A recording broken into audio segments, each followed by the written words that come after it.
Good morning student. हम EVS की text book में चैप्टर नंबर 13 कंटिन्यू कर रहे थे। लास्ट वीडियो में हमने चैप्टर 13 में पेज नंबर 91 एंड 92 में हाफ पोर्शन तक कंप्लीट किया था। अब हम आगे कंटिन्यू करते हैं। Let's start. Recollect and tell कि इकट्ठा करना है और देखना है। Is there any member in your family who can not see, speak or hear. तो अभी हम कौन से चैप्टर में किसके बारे में देख रहे हैं? जो ब्लाइंड होते हैं। ब्लाइंड मतलब कि आंखों से देख नहीं सकते, या तो फिर वो बोल नहीं सकते या सुन नहीं सकते। तो वैसे ही आपकी फैमिली में कोई ऐसा मेंबर है जो देख नहीं सकता या बोल नहीं सकता या सुन नहीं सकता। Do you know any such person? क्या आप ऐसे कोई इंसान को जानते हो? How do other people help them with their work?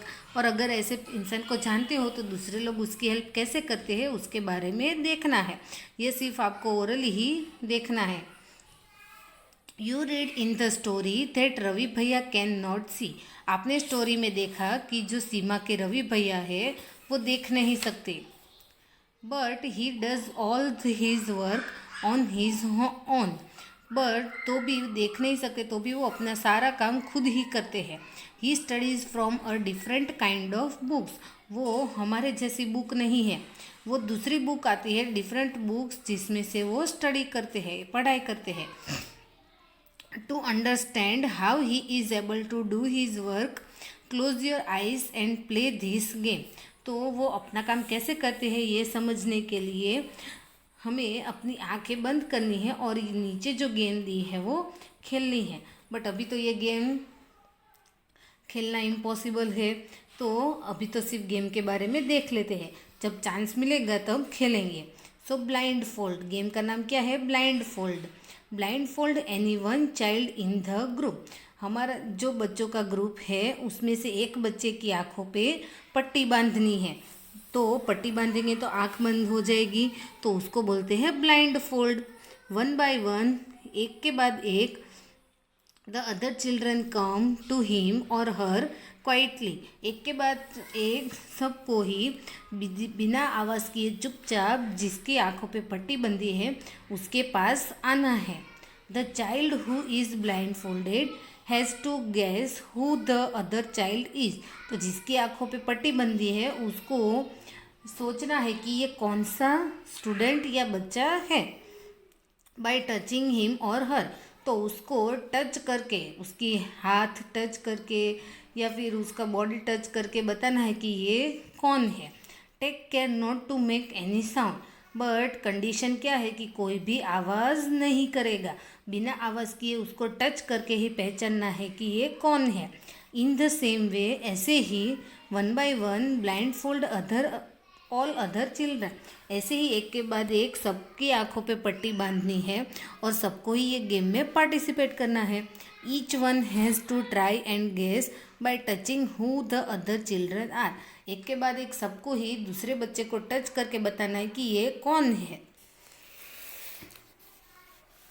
Discuss and tell, फिर सबको डिस्कस करना है। How many children could recognise the others by touching. तो जिसकी आंखों पे पट्टी बंधी है उसने कितने कितने इस बच्चों को पहचाना कि ये गर्ल है, बॉय है, इसका नाम ये है, उसका नाम वो है। वैसे how many children could recognise the other children by only hearing them. और कौन है ऐसा है जिसकी आवाज़ सुन के पहचान गए कि ये तो बॉय है या ये गर्ल है या ये तो ये है। Which was easier of these two. तो इन दोनों में से इजी कौन सा है? टच करके पहचानना है या उसकी आवाज़ सुन के पहचानना, ये हमें सोचना है। तो देखो, प्रॉब्लम तो दोनों में ही होती है, टच करके पहचानेंगे या आवाज़ सुन के पहचानेंगे। बट हमारे फैमिली मेम्बर में तो क्या होता है कि हम हर रोज़ उसकी आवाज़ सुनते हैं, तो हमें तो पता चल जाता है कि ये तो ग्रैंड मदर है, मम्मी है, सिस्टर है, फादर है, अंकल है। तो टचिंग से ज़्यादा सुनकर पहचानना इजी होता है। Now next, how many teeths are there in your mouth. अब आपको बिना काउंट किए अपने आप सोच के बताना है कि आपके मुंह के अंदर कितने टीथ है। तो नॉर्मली सबके माउथ में कितने टीथ होते हैं? 32 teeth. Next, which student in the class have the maximum number of teeth? फिर क्लास में जो सारे स्टूडेंट्स हैं उसमें से कौन ऐसा है जिसके मुंह में सबसे ज़्यादा टीथ है, वो पे देखना है और उसका नेम नोट डाउन करना है, बट अभी तो नहीं करना है। How many things can you recognise only by touching? आप ऐसी कौन कौन सी चीज़ें हैं जो टच करके ही पहचान जाते हो कि ये क्या है? तो देखो बहुत सारी चीज़ें हैं, हम उसके ऊपर हाथ रखते हैं तो हमें पता चल जाता है कि ये चीज़ कौन सी है। Book, pencil, eraser, bench, bag, water bottle, lunch box, फिर हमारे कपड़े। तो बहुत सारी चीज़ें जो हम टच करके पहचान जाते हैं कि ये मेरा ही है। वैसे ही आपको काउंट करना है कि आप कौन कौन सी चीज़ें पहचान पाते हो, वो नंबर यहाँ पे लिखना है। Which people can you identify from the sound they make as they move? और आपके फैमिली में ऐसे कौन से मेंबर है जिसकी आवाज़ से ही आप पहचान जाते हो कि ये तो फादर है, मदर है, ग्रैंड मदर है, या फिर वो चलते हैं उससे पहचान जाते हो, चलने की आवाज़ से ही कि ये मम्मी आई है या पापा आए हैं। Next, just by smelling can you guess if someone is close to you? फिर आपको आपका नोज जो है वहाँ से हम स्मेल करते हैं, तो स्मेल करके आपको पता चल सकता है कि आपकी बाजू में कोई है या नहीं। Next, close your eyes and listen, what sounds can you here? फिर अपनी आंखें बंद करनी है और सुनना है कि आपके आसपास से कौन कौन सी आवाज़ आपको सुनाई देती है। तो ये तो एक्टिविटी था। Now next, there is a special way of reading and writing for people who can not see. तो जो देख नहीं सकते उन लोगों के लिए एक अलग भाषा होती है जिससे वो पढ़ सके और लिख सके। इट इज़ कॉल्ड ब्रेली, तो उसको बोलते हैं Braille.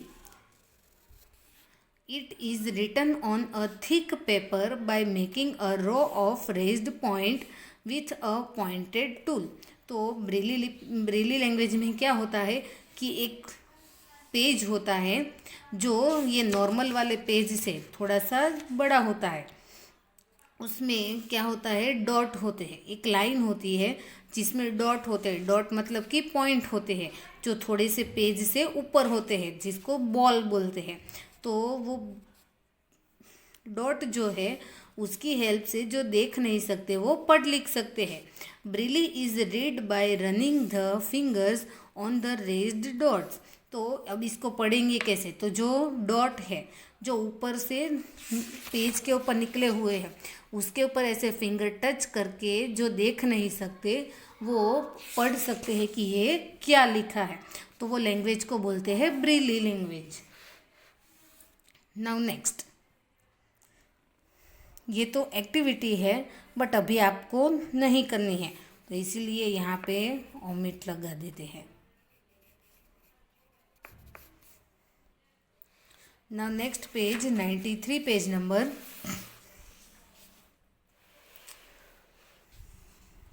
Late us learn about Braille. तो ब्रेली लैंग्वेज क्या है उसके बारे में देखते हैं। You have seen that Ravi भैया reads special types of books. तो आपने देखा कि जो सीमा के रवि भैया है वो अलग बुक्स से रीड करते हैं। How where this books made? तो वो बुक कैसे बनी होगी। Who first thought of this book? तो ऐसी बुक बनाने का आइडिया किसके दिमाग में आया होगा। Let us find out about it. तो देखते हैं कि ऐसा किसके दिमाग में आया है। तो देखो ब्रेली लैंग्वेज में बुक जो होती है उसके अंदर ऐसे बॉल होते हैं। बॉल मतलब कि डॉट होते हैं जो थोड़े ऊपर निकले हुए होते हैं। तो जो देख नहीं सकते वो क्या करते हैं, उसके ऊपर फिंगर टच करते हैं, फिर उसको पता चलता है कि अच्छा ये वर्ड लिखा है या ये लेटर लिखा है। वी कम्युनिकेट इधर बाय एक्शन और bye symbol instead of speaking. तो हमने एक चैप्टर में देखा था कि हम बिना बोले ही हमारे एक्शन से या तो कुछ सिंबल से ही बता सकते हैं कि हम क्या कहना चाहते हैं। सेइंग विदाउट स्पीकिंग, जो गेम को हम बोलते हैं dumb charades. Louis Braille belong to France. तो जो ब्रेली लैंग्वेज है उसको जिसने फाइंड आउट किया है उसका नाम है लुइस ब्रेली। वो कहाँ के रहने वाले थे? फ्रांस के रहने वाले थे। वन डे, एक दिन, when he was 3 years old, जब वो 3 साल के थे, he was playing with his father's tool, तो उसके पापा जहाँ काम करते थे वहाँ पे जो हथियार होते हैं उससे वो खेल रहे थे। Suddenly a pointed tool hurt his eyes, तो अचानक ही वो जिससे खेल रहे थे वो एकदम शार्प टूल था। शार्प टूल मतलब कि एकदम सुई जैसा। तो वो सुई जैसा जो टूल था वो उसकी आंखों में चला गया और उसकी आंखें फूट गई। He lost his I site, तो उसकी आंखें उसने खो दी। मतलब कि आंखें तो थी बट उससे वो देख नहीं सकते थे। He had keen interest in study, but उसको पढ़ाई करने का बहुत ही ज़्यादा शौक था। Though he was not able to see, he did not give up, तो वो देख तो नहीं सकते थे बट तो भी उसने पढ़ाई करना नहीं छोड़ा। उसने पढ़ाई करना कंटिन्यू ही किया। तो कैसे किया होगा वो देखते हैं। He kept thinking of different ways to read and write, तो उसने बिना देखे ही कैसे पढ़ लिख सके उसके बारे में सोचना स्टार्ट किया। फाइनली ही फाउंड अ वे, फिर उसको एक रास्ता मिला। Reading by touching and feeling, तो उसने सोचा कि मैं देख नहीं सकता बट पढ़ाई में उसको टच करके या तो महसूस करके भी कर सकता हूँ। This way of reading letter come to be known as the Braille script, तो ऐसे ही धीरे धीरे उसने टच करके और फील करके पढ़ाई करना स्टार्ट किया। फिर वही लैंग्वेज को क्या नाम दिया? Braille script. तो देखो ब्रेली स्क्रिप्ट ऐसी होती है। अल्फ़ाबेट ए है तो एक डॉट ऊपर होता है, बी है तो 2 डॉट ऊपर होते हैं, सी है तो आजू बाजू वाले डॉट ऊपर होते हैं, डी है तो 3 डॉट ऊपर होते हैं। वैसे ही ब्रेली स्क्रिप्ट में अल्फ़ाबेट यूज होते हैं।